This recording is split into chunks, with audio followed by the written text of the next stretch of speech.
Irmãos queridos, na semana passada nós demos início a uma nova série, a série O Comportamento do Cristão. E eu iniciei semana passada falando que é preocupante pensar que muitas pessoas estão enganadas, achando que por causa da graça do Senhor, a salvação pela graça, as bênçãos do Senhor, tudo pela graça, que não há compromisso para a vida do cristão, que nós podemos viver uma vida de qualquer jeito. Então nós iniciamos esta série semana passada falando sobre a seriedade que é a vida cristã. Nós que fomos salvos pela graça, não pelas nossas obras, mas pelas obras da Trindade, Pai, Filho e Espírito Santo, nós somos salvos única e exclusivamente pela graça, mas para praticarmos as boas obras. Nós olhamos para Efésios 2, versos 8 a 10. Aqueles que são salvos pela graça são salvos para agora viverem praticando as boas obras. Aqueles que não foram salvos mediante a lei, porque ninguém pode ser salvo mediante a lei, porque ninguém consegue cumprir a lei, só Cristo cumpriu. Agora, aqueles que não foram salvos mediante a lei, foram salvos para observar a lei de Deus. Tudo isso nós falamos na semana passada. Muito bem. Então, queridos, depois de termos falado sobre isso na semana passada, assim que destravar o nosso slide aqui, vamos ver aqui, ok, foi. Nós então começamos a ver o primeiro ponto, doutrina bíblica e ética cristã. E nós vimos, irmãos, que a doutrina bíblica exige uma ética cristã. A última não sobrevive sem a primeira. Daí o apóstolo Paulo, lá em Efésios 4, verso de número 1, dizer: por isso eu, prisioneiro no Senhor, peço que vocês vivam de maneira digna da vocação a que foram chamados.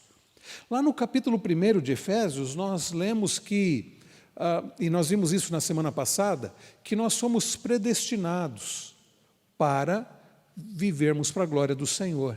Deus nos escolheu, nos predestinou para nós vivermos para o louvor da sua glória.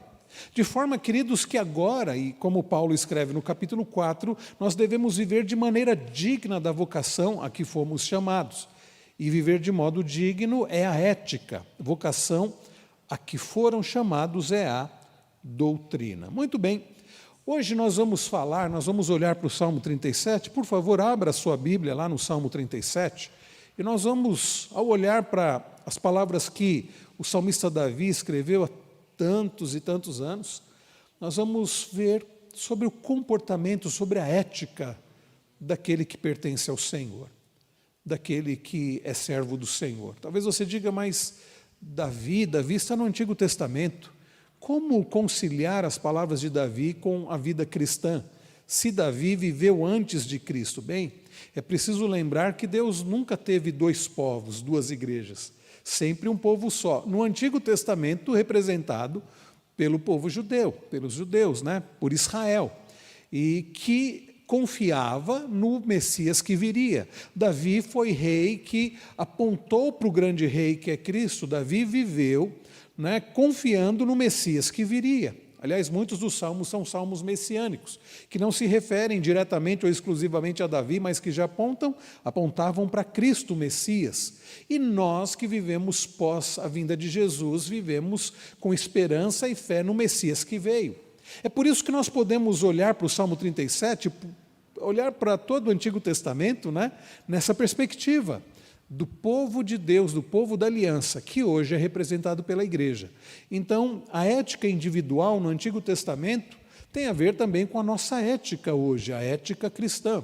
Então, por isso que o Salmo 37 pode ser observado na perspectiva da própria ética cristã, porque estamos falando da ética do eleito, da ética daquele que faz parte do povo da aliança, assim como nós fazemos parte hoje. Então, acompanhe comigo o Salmo 37. Davi começa o Salmo com uma observação, com uma declaração, com uma exortação. Ele diz assim: não se irrite por causa dos malfeitores, nem tenha inveja dos que praticam a iniquidade.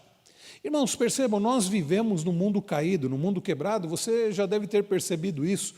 Não é difícil observarmos isso, na verdade. Não é difícil, você não precisa assistir aos noticiários, você não precisa acessar os sites de notícia, você não precisa olhar os jornais para verificar que esse mundo está quebrado, que tem muita coisa errada, que as pessoas são más. Basta olharmos ao nosso redor. Um mundo carregado de violência, de maldade, de pessoas que praticam o mal, de pessoas que fazem coisas erradas e que aparentemente estão bem, estão se dando bem, estão prosperando. Asaf fala sobre isso no Salmo 73, né? Da indignação ao olhar para aqueles que prosperam. Davi vai nos ensinar que não é bom, ao contemplarmos as injustiças, guardarmos aquela indignação, então, aquela revolta, porque aquilo vai nos fazer mal. Como então lidar com as injustiças? Como lidar num mundo, como viver num mundo cheio de coisas erradas, um mundo quebrado, com pessoas quebradas, inclusive nós também não somos perfeitos. Davi vai dizer no verso 2: pois em breve eles secarão como a relva e murcharão como a erva verde. Davi diz, ao invés de você ficar angustiado, aí revoltado com as injustiças, indignado com aqueles que estão fazendo coisas más, coisas erradas, praticando a injustiça e aparentemente se dando bem, você precisa saber que essas pessoas receberão o que elas merecem. Não viva revoltado. Eu tenho percebido quanta gente cristã, quanta gente que serve ao Senhor, nesses últimos tempos, e depois então do resultado das eleições, parece que a pessoa vive revoltada, ela não consegue deixar a indignação, não consegue se livrar da indignação, e aquilo vai tomando conta do coração, e a pessoa fica amargurada, como se Deus não estivesse no controle das coisas, como se os ímpios não fossem receber o que merecem, como se Deus não fosse o justo juiz. Tranquilize o seu coração. Neste salmo, Davi nos ensina que podemos e devemos tranquilizar o nosso coração quanto às injustiças desse mundo, porque a Bíblia nos diz que existe um justo juiz e o Senhor vai tratar de cada um. Bem, se neste mundo caído, quebrado, cheio de injustiças, maldades, nós não devemos abrigar revolta no nosso coração, como então devemos viver? A partir do verso 3, queridos, Davi vai expor como deve ser a nossa atitude, como devem ser as nossas atitudes. Nós vamos ver aqui, a partir do verso 3, Davi utilizando verbos que indicam quais devem ser as nossas ações. Qual é a primeira atitude do cristão, daquele que pertence ao Senhor? É atitude do quê? Conforme diz aí Davi no verso de número 3. De confiança, de confiar. Olha o que Davi diz: confie no Senhor. É assim, meus irmãos, que Davi inicia a sua lista de como devem viver aqueles que pertencem ao Senhor. Ele começa dizendo que ao invés de ficarmos revoltados, abrigando revolta, indignação no coração por causa daqueles que praticam iniquidades, nós devemos ter um coração confiante no Senhor. Se você observar o verso 3, ele diz, confie no Senhor. A palavra Senhor aí está toda em letra maiúscula, né? É o nome de Deus, né? Me parece que a expressão Yahvé é a expressão mais próxima, nós não podemos dizer com certeza. Há muitos e muitos anos os próprios judeus não dizem essa palavra, né? Não verbalizam essa palavra, esse tetragrama. Do original hebraico são 4 consoantes, né? Yod-He, Vav-He, que se formos transliterar vai ficar YHWH. Como que você pronuncia esse nome? YHWH. Os maçoretas colocaram as vogais, então, ao que tudo indica, é algo parecido com Yahvé, Javé, alguns acham que é Jeová, não sabemos exatamente. Mas o que nos interessa é que esse é o nome pactual de Deus, é o nome que Deus se apresentou como Deus da aliança, e Yahvé é o Deus da aliança, é o Deus que cuida do seu povo, é o Deus fiel que conduz o seu povo, que protege o seu povo, que sustenta o seu povo. Davi vai dizer, confie em Yahvé, confie no Deus pactual, confie no Deus da aliança e faça o bem. Habite na terra e alimente-se da verdade. Irmãos, nós precisamos aprender que é primordial a nossa confiança no Senhor. Como você tem vivido? Nós temos a tendência de depositar a nossa confiança em pessoas aparentemente ou humanamente poderosas. Fulano, olha, procura fulano de tal, que aquela pessoa, olha, tem um poder aquisitivo muito alto, ou tem um cargo muito importante, tem uma posição social muito destacada. Se você fizer isso, você vai poder ficar tranquilo. E então nós, na nossa limitação, na nossa falta de compreensão da soberania de Deus, da grandeza do Senhor, passamos a colocar a nossa confiança em pessoas e a depender emocionalmente de pessoas. Ah, se fulano de tal puder me ajudar, aí eu vou ficar tranquilo. Nós nos esquecemos que existe um Deus que tem controle sobre todas as coisas, é aquele que coloca reis e tira reis, é aquele que dá vida e tira vida, é aquele que tem controle sobre todo o universo. Mas nos esquecemos ou fazemos de conta que não sabemos disso e depositamos a nossa confiança em pessoas. Aqueles que depositam sua confiança em objetos, em bens materiais. Por ter aquele volume de dinheiro, eu estou seguro. Quantas crises que fizeram pessoas perderem de um dia para o outro seus bens materiais. Eu me lembro, nos anos 90, eu ainda era adolescente, mas eu me lembro do plano Collor, acho que era Zélia Cardoso, né? Zélia Cardoso de Mello, e o dinheiro que foi confiscado. Quantas pessoas acabaram por tirar a própria vida? Porque de um dia para o outro perderam, o governo confiscou todas as suas economias. Não é seguro confiar em bens materiais, porque bens materiais você pode perder de um dia para o outro. Há aqueles que confiam em si mesmos, na sua própria força, e de um dia para o outro, e a pandemia mostrou isso, um vírus pode fazer com que uma pessoa aparentemente forte, saudável, fique prostrada, fique numa cama, ou vá mesmo a óbito. Há aqueles que confiam na sua inteligência, nas suas habilidades. Irmãos, lê do engano, nós não somos nada. Nós não devemos depositar a nossa confiança nem em nós mesmos, maldito o homem que confia no homem, nem nos outros. A nossa confiança tem que estar no Senhor. Se você está aí com a sua Bíblia aberta no Salmo 37, nós já vamos voltar para ele. Vá um pouco à frente, abra sua Bíblia no Salmo 146. Salmo 146. Já que estamos falando de confiança, Salmo 146. Eu quero que você preste bastante atenção o que nos diz o salmista, e eu quero destacar, quero ler a partir do verso 3. O salmista diz assim: não confiem em príncipes, nem nos filhos dos homens, em quem não há salvação. Entendeu? O salmista está dizendo: pare de depositar a sua confiança em gente que não pode te salvar. Pare de depositar sua confiança em qualquer um que não é Deus. Quando nós depositamos a nossa confiança em qualquer coisa que não é Deus, nós estamos depositando nossa confiança num falso Deus. Qual é o outro nome que a Bíblia dá para um falso Deus? É um ídolo. Mas se fulano de tal fosse o presidente, se fulano de tal fosse o líder, se fulano de tal me ajudasse, se fulano de tal me conhecesse.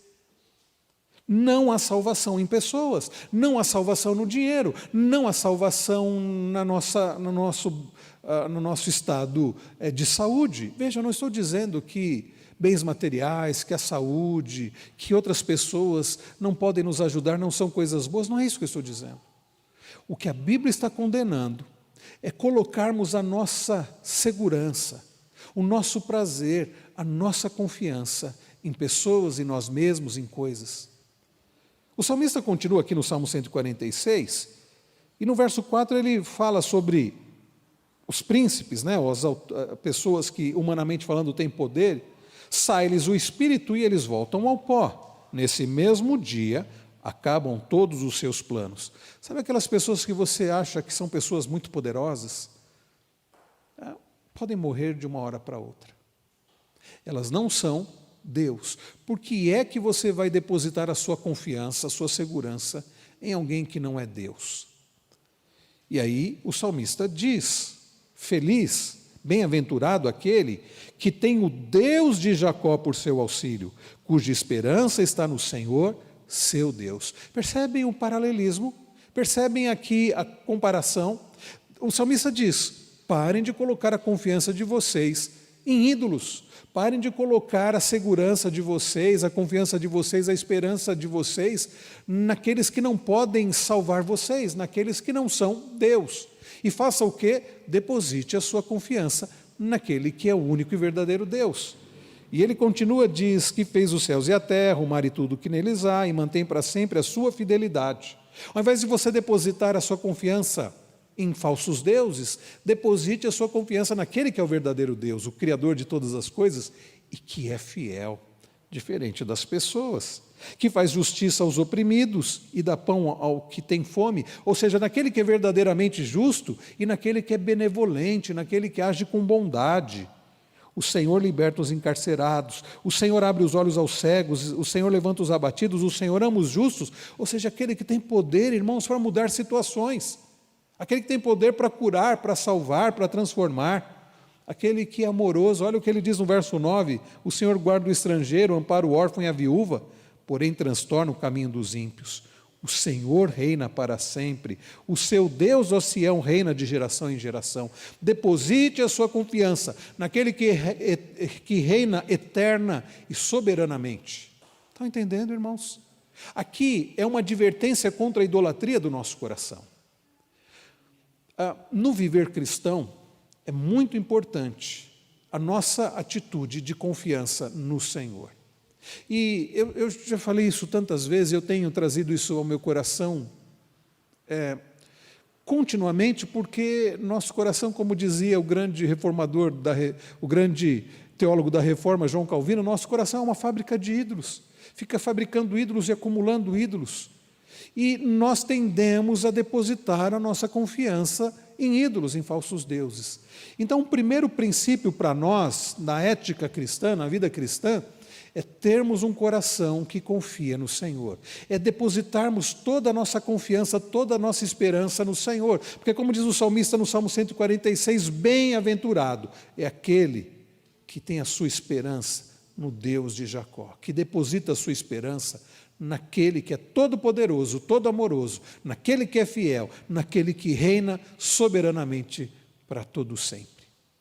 E aí vem, queridos, uma pergunta para nós, já de aplicação: em quem está a nossa esperança? Pense com você mesmo, você não precisa responder agora, você não precisa responder para mim, você não precisa responder para a pessoa que está ao seu lado, você precisa responder aí no seu coração, em quem você está depositando a sua confiança, em quem ou em que está a sua esperança?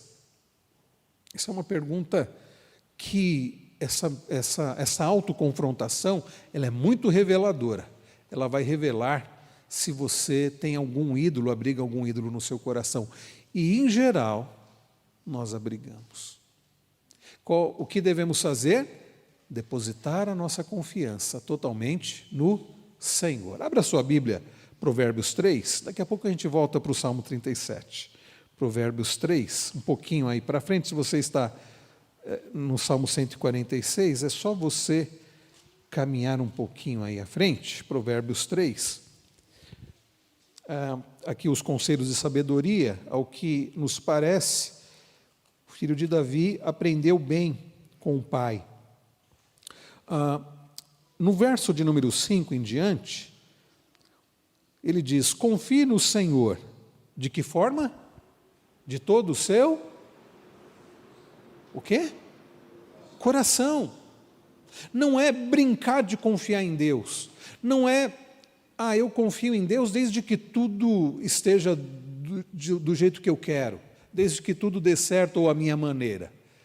qualquer coisa que sair do jeito que eu não quero, aí não confio mais. Isso não é confiança. Isso é brincar de acreditar em Deus. Confiar no Senhor de todo o coração. Ele diz, confie no Senhor de todo o seu coração e não se apoie no seu próprio entendimento. Não há, irmãos, como confiarmos no Senhor de todo o nosso coração se no fundo nós confiamos em nós mesmos. Daí Jesus, no Sermão do Monte, lá em Mateus 6, aliás, o Sermão do Monte, eu disse isso já na semana passada, é a ética do reino. Jesus diz assim, não tem como você servir a dois senhores. Não tem como você confiar em Deus de todo o seu coração se você está confiando em você mesmo. Não é possível. Você precisa deixar de confiar em falsos deuses para que você possa confiar somente no Senhor. É disso que o sábio está falando aqui em Provérbios. Ele continua, ele diz no verso 6, reconheça o Senhor em todos os seus caminhos e Ele endireitará as suas veredas, não seja sábio aos seus próprios olhos, tema o Senhor e afaste-se do mal. Olha o resultado, ele diz no verso 8, isto será como um remédio para o seu corpo e refrigério para os seus ossos. Remédio para a nossa vida. Tem muita gente doente de alma, de espírito, e isso afeta o corpo. E a pessoa se enchendo de remédio, achando que é isso que vai resolver. Quando a raiz é falta de confiança no Senhor. Aí a pessoa não confia no Senhor, vive ansiosa. Aí se entope de remédio. Aliás, não faltam remédios, né, para tratar a ansiedade. E os laboratórios farmacêuticos adoram isso. Eles estão ganhando rios de dinheiro. E alguns médicos, infelizmente, não têm nenhuma dificuldade em prescrever, né, mais e mais drogas e medicação. Veja, eu não estou me referindo a casos onde há de fato necessidade de medicação. Há muitas pessoas que de fato precisam de medicação. E é uma bênção quando você tem um médico responsável, como graças a Deus nós temos na nossa igreja, presbítero Vitor, tem sido uma bênção nessa igreja, não é? E a pessoa é medicada e há casos que é necessário mesmo medicação. Mas tem gente, meus irmãos, que o problema não é um desequilíbrio químico do corpo, não é um problema fisiológico, não é uma desordem no corpo por motivos como uma doença, não é uma doença, mas é falta de confiança no Senhor. Ela precisa de remédio para tratar a ansiedade, porque por não confiar no Senhor, ela confia em ídolos e um ídolo não satisfaz. Não há, meus irmãos, como termos uma boa noite de descanso, se não confiamos de todo o coração no Senhor. Aí a pessoa precisa de remédio para dormir, porque ela não confia no Senhor, ela fica em pânico, angustiada, e ela precisa de um remédio para dormir. E depois, no outro dia, para que ela possa agir, ela precisa de um remédio para um estimulante. E aí então ela vive de medicação em medicação, por falta de confiança no Senhor. Mais uma vez, eu não estou dizendo que todo problema de saúde é por falta de confiança no Senhor. Mas tem muita gente que, ao invés de tratar a raiz do problema, ela vai atrás de um comprimido. Aliás, não é simples. Tomar um comprimido é simples. Mas não vai resolver o problema da sua ansiedade, da sua síndrome do pânico, se é que... Tem tantas síndromes hoje, né? Se é que de fato você tem uma síndrome, não vai resolver o problema da sua angústia, uma medicação, se o seu problema for idolatria do coração, for falta de confiança no Senhor. Então, qual é a primeira coisa que Davi nos ensina no Salmo 37, verso 3? Confie no Senhor. Esse é o primeiro verbo, confiar. Confie no Senhor. E como nós vimos no Salmo 146, é tirar a nossa confiança de pessoas ou em nós mesmos e depositar a confiança no Senhor. Bem-aventurado, feliz é aquele que tem a sua confiança, que deposita a sua esperança no Deus de Jacó, no Criador de todas as coisas, no Deus Todo-Poderoso, no que reina para sempre. E como diz o sábio em Provérbios 3, é confiar no Senhor, de que forma? De todo o coração. É por isso que Pedro, ele escreve que nós devemos lançar sobre o Senhor toda a nossa ansiedade. Isso é confiar no Senhor de todo o coração. Você lança sobre o Senhor toda a sua ansiedade. Paulo, em Filipenses 4, ensina a mesma coisa. Ele diz, não fiquem ansiosos. Coloquem tudo diante do Senhor em oração. é lançar diante do Senhor a nossa ansiedade. E ele diz, e que a paz do Senhor, que excede todo entendimento, guardará o coração e a mente de vocês em Cristo Jesus. Percebe? O que vai guardar o nosso coração, a nossa mente, o que vai dar a paz que excede todo entendimento, é a nossa confiança no Senhor, que nos leva a colocar tudo diante dEle em oração, em clamor, com gratidão. Tudo bem? E Jesus, é claro, ensinou isso em Mateus 6, dizendo, depois de Jesus dizer para pararmos de... quando a gente olha Mateus 6, quando Jesus diz no verso 25, por isso eu digo, não andem ansiosos, por isso o quê? Lá desde o verso 19, ele diz, olha, parem de acumular tesouro nessa terra, parem de depositar a confiança de vocês em coisas, ajuntem tesouros no céu. Esse é o melhor investimento que tem. Não há como alguém roubar os tesouros do céu que você está investindo. Jesus diz assim, não tem como servir a dois senhores. Ele fala sobre onde está os nossos olhos, ali estará também o nosso coração. Tudo isso para depois ele dizer, não andem ansiosos, confiem no Deus que alimenta as aves do céu, que veste as ervas do campo. Quanto mais ele não vai cuidar daqueles que são filhos. Então, a primeira lição é de confiança. Estamos com o microfone aí, o Mateus quer falar.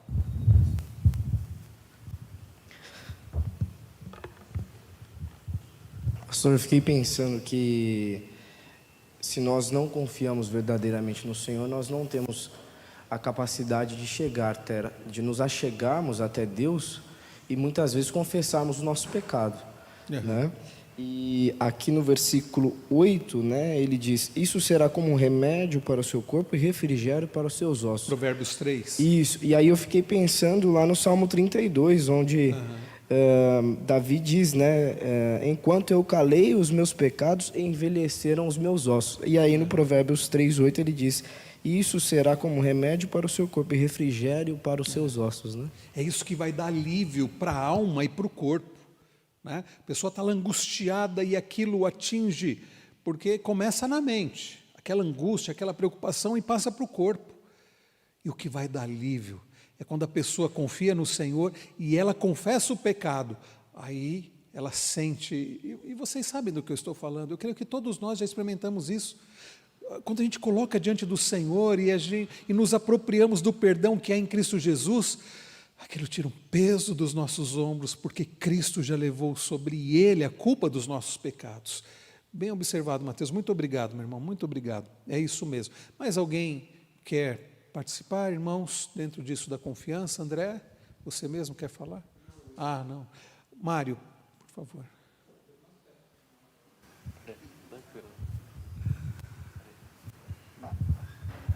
Pastor, graça e paz, Deus abençoe toda a igreja e pode pedir desculpa porque fico muito enrolado, mas vou conseguir ver se... Pastor, o senhor está falando sobre a confiança. Muitas pessoas estão colocando confiança em líder político, dinheiro e coisa. Mas agora pode-se olhar no mesmo povo de Deus que está colocando confiança talvez em líderes. Eu posso olhar muitos vídeos, pessoas detrás de um homem, porque ele, na hora de estar falando, ele baixa do púlpito e fala alguma coisa. Veio o que ele falava para uma mulher, você está passando por este problema, mas eu vou te livrar. Mas a palavra fala que ele está com nós, traz as cargas sobre ele.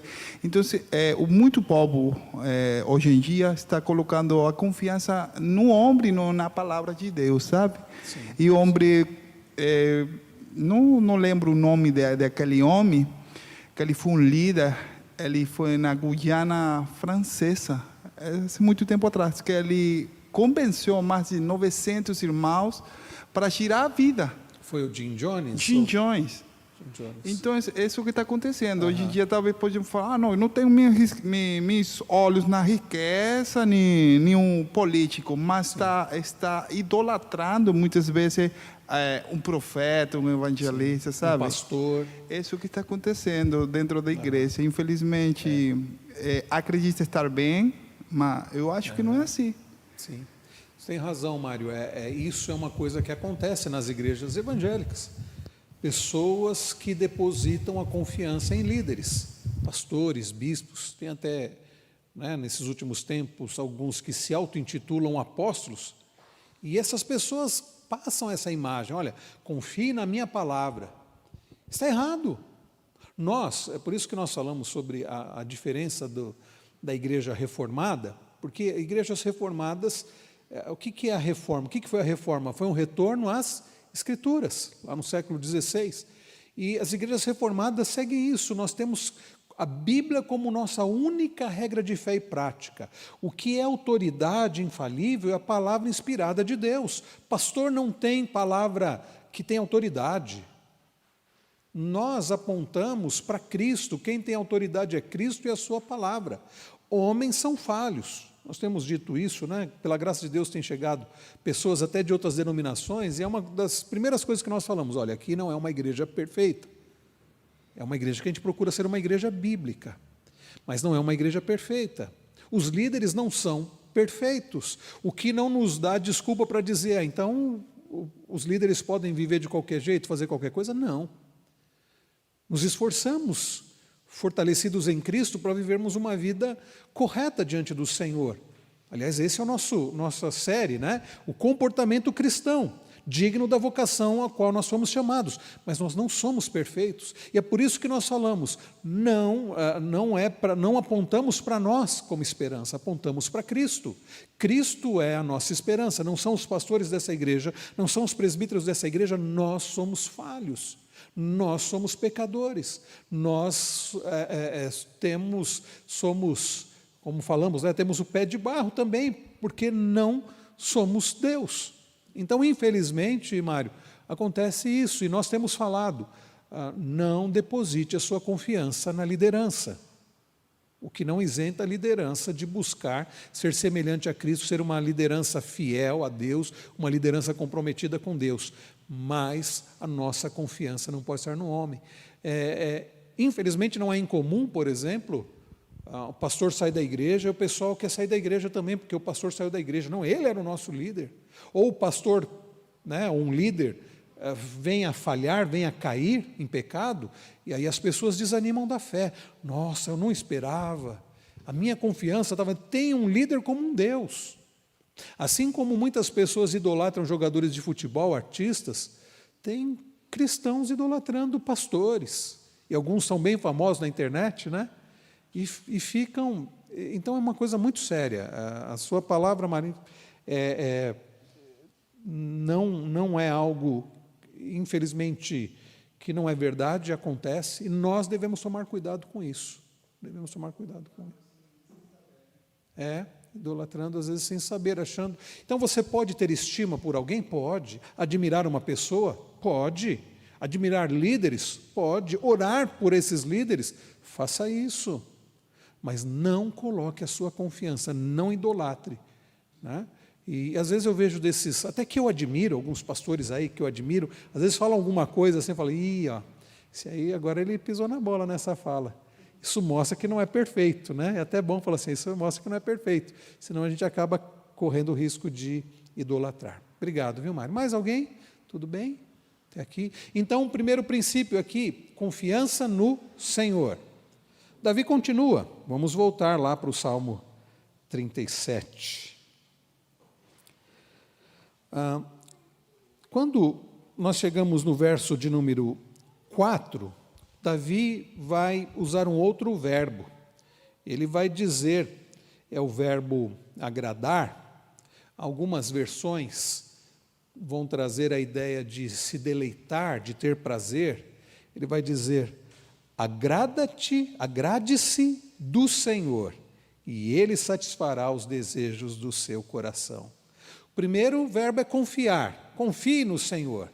O segundo, agradar, agrade-se do Senhor, agrade-se do Senhor, agrade-se do Senhor. Davi está dizendo que não somente a nossa confiança tem que estar no Senhor, mas o nosso prazer também precisa estar no Senhor. Idolatria do coração não tem a ver apenas com você colocar a sua confiança, a sua esperança em alguém ou alguma coisa, mas colocar o seu prazer também. Vejam, irmãos, não é difícil colocarmos o nosso prazer em coisas, em pessoas. Ah, se eu tiver aquilo, eu vou ser feliz. Já passou por isso? Todos nós passamos, né? Você vê assim, você está passando, passa em frente a uma casa muito grande, muito bonita, e diz, olha, se eu morasse numa casa dessa, aí eu seria feliz. Teria até um espaço maior, conseguiria colocar minha bagunça ali, teria uma oficina. Ah, uma casa com piscina, eu seria feliz. Aí você passa a ver aquele carro. Ah, se eu tivesse esse carro, aí eu seria feliz. As crianças nem iam tão apertadas atrás, né? Ia ter porta-malas grande, eu seria feliz. Ah, se eu tivesse aquele emprego eu seria feliz. Se eu tivesse aquela esposa, aquele marido, se eu tivesse aqueles filhos, eu seria feliz. Ou se eu tivesse filhos, eu seria feliz. Se eu casasse, eu seria verdadeiramente feliz. Percebem, irmãos? Não estamos falando de coisas que são erradas ou pecaminosas em si mesmas. Não é errado você desejar ter uma boa casa, uma casa confortável, e nem é pecado você ter uma casa confortável, não é pecado alguém ser rico, não é pecado você ter um bom carro, não é pecado você desejar casar, né, André? Não é pecado desejar casar, não é pecado você desejar um bom emprego. Aliás, deixa eu dizer uma coisa, isso em aconselhamento bíblico, isso é falado, né? Bastante falado. O problema não é você desejar algo, o problema é você desejar muito. O problema é você colocar o seu coração. Quando nós olhamos em Gênesis, a esposa de Jacó, chamava-se Raquel. É uma história, eu me lembro quando o pastor Cleiton, o reverendo Cleiton, expôs a série aqui nos cultos da manhã, né, o Deus de nossos pais, e nós lidamos com essas histórias, e Raquel desejava muito ser mãe, e Deus já havia abençoado, fazendo com que ela tivesse um filho, José, mas ela queria ainda mais um filho, e ela chega a dizer assim para o marido, dá-me filhos, ou eu, estão lembrados qual foi a frase dela? Dá-me filhos ou eu morrerei. Como que dizendo assim, eu dependo de mais um filho para ser feliz. E se eu não tiver mais um filho, eu vou morrer. Isso é um desejo idólatra. Não é errado uma mulher desejar ser mãe. Não é errado um casal desejar ter filhos. Aliás, eu acho estranho hoje, o mais comum hoje tem sido os casais mais novos. Isso na Europa já acontece há algum tempo. Tem sido comum no Brasil, casais falando assim, não queremos ter filhos não. Queremos um pet. É pai de pet, mãe de pet. E aí vão tratar o cachorrinho como um filho, né? Veja, eu não sou contrário a você ter pet, não. Você só não deve tratar como um filho, ou substituir por um filho. A Bíblia diz que a herança do Senhor é bênção. Então, não é errado você desejar ter um filho, um casal desejar ter um filho. O problema é quando o casal diz assim, nós precisamos de um filho para sermos felizes. E percebem a diferença? É possível alguém ser feliz sem ter filho? É possível. Porque, queridos, a fonte da nossa felicidade não é um filho, não é um cônjuge, não é um emprego. A fonte da nossa felicidade é o Senhor, ou deve ser o Senhor. Porque, e vejam como nós estamos falando, não são coisas erradas em si, ou pecaminosas em si, mas nenhum filho pode dar verdadeira felicidade, nenhum casamento pode dar verdadeira e completa felicidade, nenhum emprego, ninguém. Porque somente Deus pode fazer isso. Daí lá em Êxodo 3, lá em Êxodo 20, no versículo de número 3, quando Deus começa ali, os 10 mandamentos, ele diz assim, não tenham outros deuses diante de mim. Percebam como a idolatria é algo bastante sutil. Você não pratica a idolatria somente tendo uma imagem de escultura e adorando uma imagem de escultura, mas quando você coloca a sua confiança, o seu prazer em qualquer coisa que não seja o Senhor. E pode ser um filho, ou o desejo de um filho, um cônjuge, você mesmo, um emprego, um objeto. Quando achamos que dependemos de alguém que não seja o próprio Deus para sermos verdadeiramente felizes, nós estamos tendo um pensamento idólatra. Agostinho, teólogo do passado, ele, no seu livro Confissões, uma das frases que se destaca é: fizeste-nos, ó Deus, para ti, e a nossa alma só encontra descanso em ti. A ideia é, o Senhor nos criou, e nos criou para quem? Para Ele, e só Ele tem poder para dar verdadeira satisfação ao nosso coração. Os nossos símbolos de fé mostram isso. O Catecismo Maior e o Breve Catecismo, pergunta número 1 é: qual é o fim principal do homem? Qual é o fim supremo principal do homem? Qual é o propósito da nossa vida? E a resposta, se você já é membro da igreja, você deve saber. O fim principal do homem é glorificar a Deus e ter prazer nele para sempre. John Piper, ele faz uma aplicação desta resposta, dizendo assim que o fim principal do homem é glorificar a Deus ao ter prazer nele para sempre. Ou seja, quanto mais nós temos prazer em Deus, mais Deus é glorificado. Tem um livro do John Piper que ele trata sobre isso, né? Ele fala sobre o hedonismo cristão, o prazer cristão, e ele defende essa tese: Deus é mais glorificado, quanto mais nós temos prazer nele, Deus é mais glorificado. Então, queridos irmãos, não há verdadeiro prazer e satisfação fora do Senhor. Não estou dizendo que não há prazer e satisfação fora do Senhor. Há muitas coisas que podem nos dar prazer e satisfação, mas o deleite de alma, o prazer duradouro da alma, somente Deus pode dar. Davi, no famoso Salmo 23, fala sobre isso, né? Ele diz: refrigera a minha alma. Ele começa o salmo dizendo: o Senhor é o meu pastor, nada me faltará. A ideia é, porque o Senhor é o meu pastor, eu estou satisfeito, eu não preciso de mais nada. Ele satisfaz a minha alma. E essa é a mesma ideia do versículo de número 5, aliás, do versículo de número 4. Ele diz: agrade-se do Senhor. E o que vai acontecer? Ele satisfará os desejos do seu coração. O que significa isso? Quando eu tiver verdadeiro prazer em Deus, Ele vai me dar o que eu quero. Eu desejo muito uma Ferrari vermelha. Então, se Davi está dizendo: agrade-se do Senhor, Ele satisfará os desejos do seu coração, então eu vou me agradar do Senhor, Ele vai me dar a Ferrari vermelha. Tem gente, aliás, que entende esse agrade-se do Senhor, que é agrade ao Senhor, Ele vai dar tudo o que você quer. Sabe o que o salmista Davi está dizendo aqui?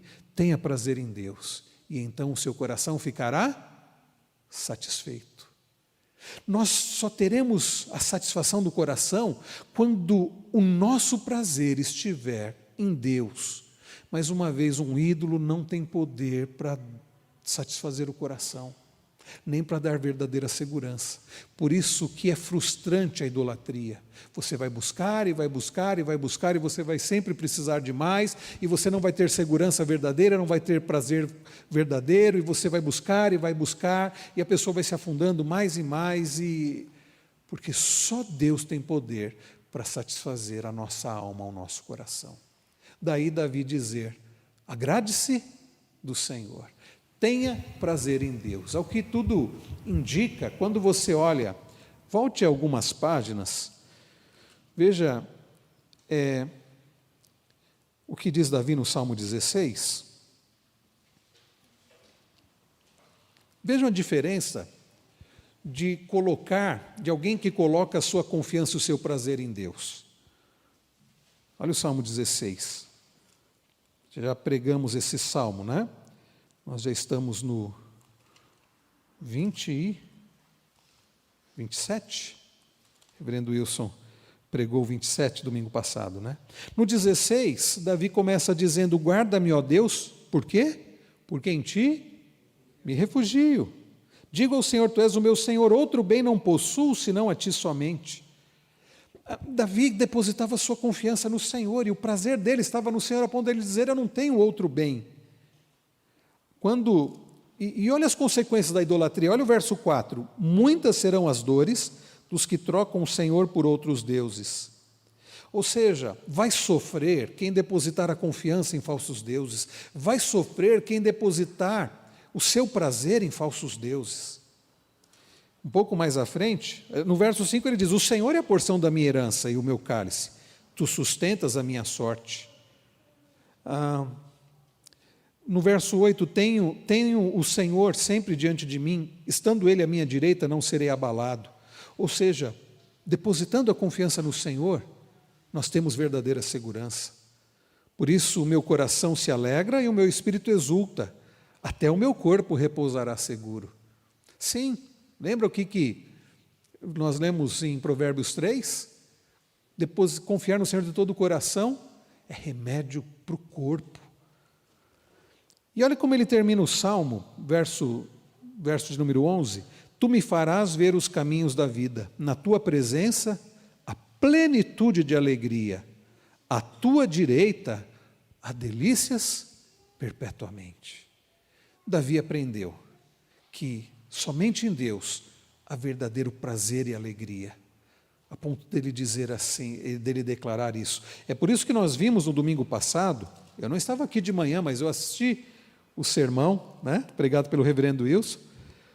No domingo passado, nós olhamos para o Salmo 27 de manhã. Olha o pedido do salmista Davi no verso 4: Uma coisa peço ao Senhor e a buscarei, que eu possa morar na casa do Senhor todos os dias da minha vida, para contemplar a beleza do Senhor e meditar no seu templo. Davi havia aprendido que a verdadeira felicidade em Deus, ele não queria outro Deus.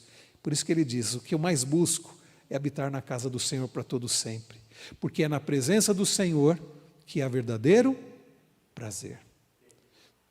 Fala no microfone aí, André, por favor, meu irmão.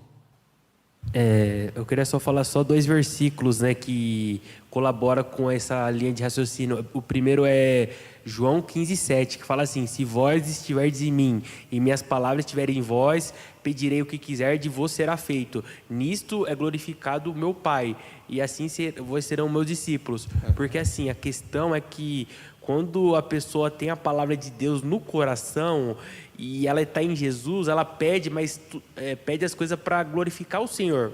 Uhum. E também outro versículo também é 1 João 5,14, que fala assim: é essa confiança que temos nele, que se pedimos algo segundo a sua vontade, ele nos ouve. Ou seja, primeiro fala de confiança, como se foi falado agora, e fala pedindo segundo a vontade de Deus. Ou seja, quando a gente pede, quando clama de acordo com a vontade de Deus, a palavra de Deus, amamos a Deus, Deus ele concede, mas quando a gente oramos a palavra dele, amamos a ele. E é uma alegria, obrigado André, e é uma alegria, um prazer, independente das circunstâncias. Por isso que é equivocado ler o verso de número 4 e pensar: eu vou me agradar do Senhor, Ele vai dar tudo o que eu quero e minha vida vai ser perfeita. Não, não é isso. Tenha prazer em Deus e você terá um coração satisfeito, independente das circunstâncias. Abram lá em Filipenses 4. Paulo, há muitas outras passagens que tratam disso, mas agora me vem à mente Filipenses 4.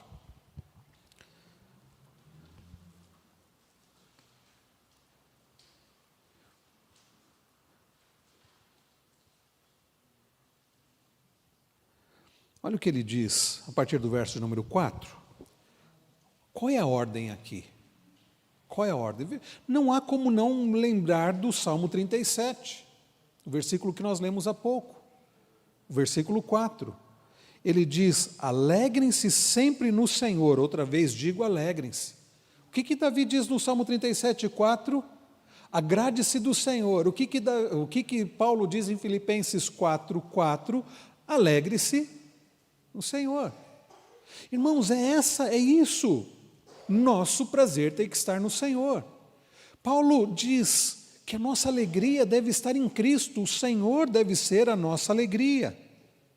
E aí ele continua, ele fala de moderação. A ideia aqui de moderação é uma palavra que é um pouco complexo, o uso que aparece nas Escrituras, mas pode dar a ideia de você ser controlado, e você, por exemplo, não deixar extravasar todo o seu senso de justiça, moderação.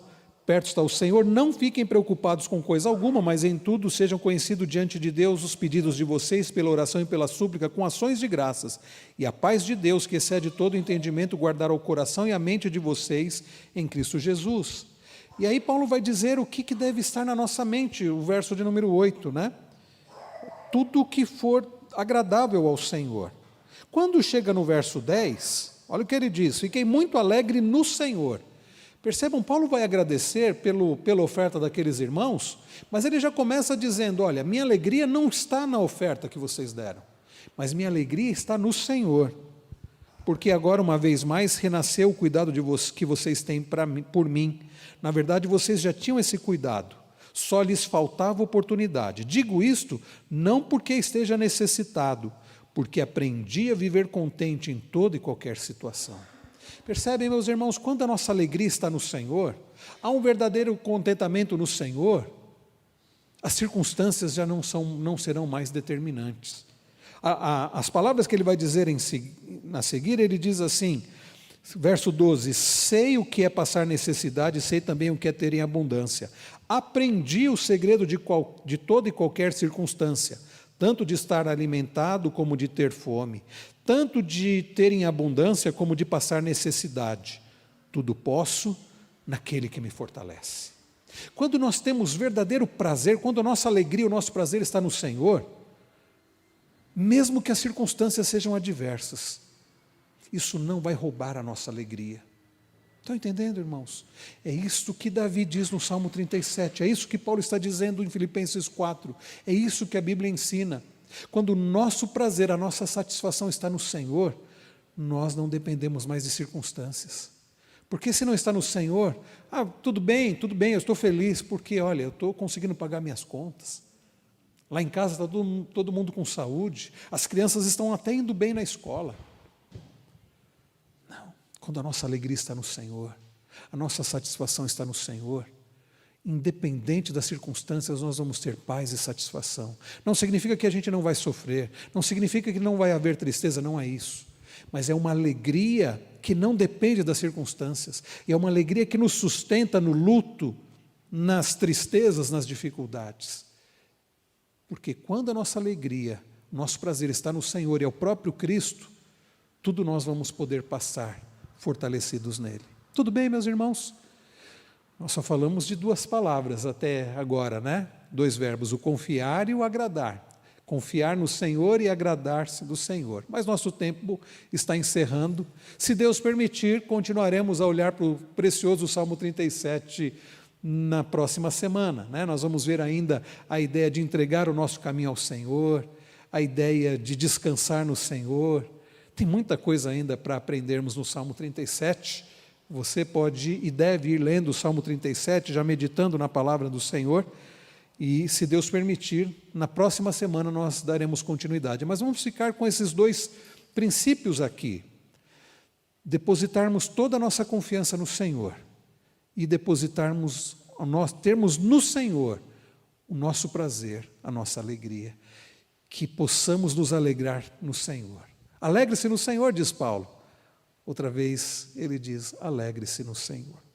Ok, irmãos, nós vamos orar agora, agradecendo ao Senhor, pedindo ao Senhor que nos ajude. Você já deve ter percebido que isso é um problema do nosso coração. Você já deve ter percebido que o nosso coração é muito inclinado a depositar a confiança em coisas, em pessoas, em nós mesmos. É muito inclinado para buscar prazer fora do Senhor. Então nós vamos orar agora dizendo, Senhor, ajuda-nos. Ajuda-nos a depositarmos a nossa confiança somente no Senhor e a nossa satisfação somente no Senhor. Davi, no Salmo 51, quando ele confessa os pecados ao Senhor, quando ele reconhece que ele pecou contra o Senhor, depois dele pedir que o Senhor o perdoe, que o Senhor o purifique, no verso 10 ele pede algo muito precioso. Cria em mim, ó Deus, um coração puro. Renova dentro de mim um espírito inabalável. Nós precisamos que o Senhor trabalhe aqui o nosso coração. O problema, meus irmãos, não está fora. O problema está dentro. O coração do problema é o problema do coração. Para que nós coloquemos toda a nossa confiança no Senhor, ou como diz Provérbios 3, né? Confiarmos no Senhor de todo o coração e termos alegria e prazer somente no Senhor, nós precisamos que o Senhor trabalhe o nosso coração e incline o nosso coração para isso. No Salmo 86, se não me engano, no verso 11, é o que Davi pede também.